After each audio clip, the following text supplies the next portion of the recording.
Weekend ಆಗಿರೋದ್ರಿಂದ ಸಮನ್ವಿ ಜಾನು ಇಬ್ಬರು ಮನೆಯಲ್ಲೇ ಇದ್ದಾರೆ. ಇವತ್ತು ಆರಾಮಾಗಿ ಎಲ್ಲರೂ ಜೊತೆಯಲ್ಲಿ ಕುತ್ಕೊಂಡು ಊಟ ಗಿಟ ಮಾಡಿ, ಮತ್ತು ಸಂಜೆ ಸ್ನ್ಯಾಕ್ಸಿಗೆ ಸಮನ್ವಿ ತುಂಬ ದಿವಸದಿಂದ ಕೇಳ್ತಿದ್ರು ಜಾಮೂನ್ ಮಾಡಿಕೊಡು ಅಂತ ಹೇಳಿ. ಸೊ ಜಾಮೂನ್ ಮಾಡೋಣ ಅಂತ ಹೇಳಿ ಇಲ್ಲಿ ಜಾಮೂನ್ಗೆ ಇಟ್ಟಿದ್ದೀನಿ. ಯೂಶ್ವಲಿ ನಾನು ಜಾಮೂನ್ ಪಾಕಕ್ಕೆ ಒಂದು ಸ್ವಲ್ಪ ಕೇಸರಿ ದಳಗಳನ್ನ ಹಾಕ್ತೀನಿ, ರುಚಿ ತುಂಬ ಚೆನ್ನಾಗಿರುತ್ತೆ. ಸಮನ್ವಿ ಯೂಶ್ವಲಿ ಏನಾದರೂ ಮಾಡಿಕೊಡು ಅಂತ ಕೇಳೋದೇ ಅಪರೂಪ. ಅವಳು ಕೇಳಿದಾಗ ಮಾಡಿಕೊಡದೇ ಇದ್ದರೆ ಸರಿ ಹೋಗಲ್ಲ ಅಂತ ಹೇಳಿ ಇವತ್ತು ಎನಿವೇಸ್ ಮನೇಲೂ ಇರ್ತಾರಲ್ಲ, ಆಟಾಡ್ಕೊಂಡು ಆರಾಮಾಗಿ ತಿಂತಾಳೆ ಅಂತ ಹೇಳಿ ಮಾಡ್ತಾಯಿದ್ದೀನಿ.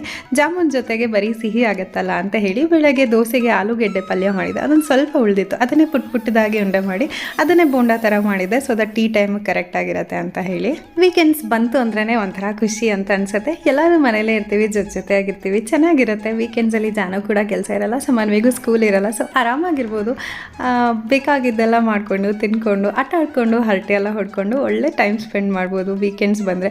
ಬೆಂಗಳೂರಲ್ಲಿರೋರಿಗೆ ಅದೇ ಥರ ಲೈಫ್ ಸ್ಟೈಲ್ ಅಡ್ಜಸ್ಟ್ ಆಗೋಗಿರುತ್ತೆ, ಕರೆಕ್ಟ್ ಅಲ್ವಾ?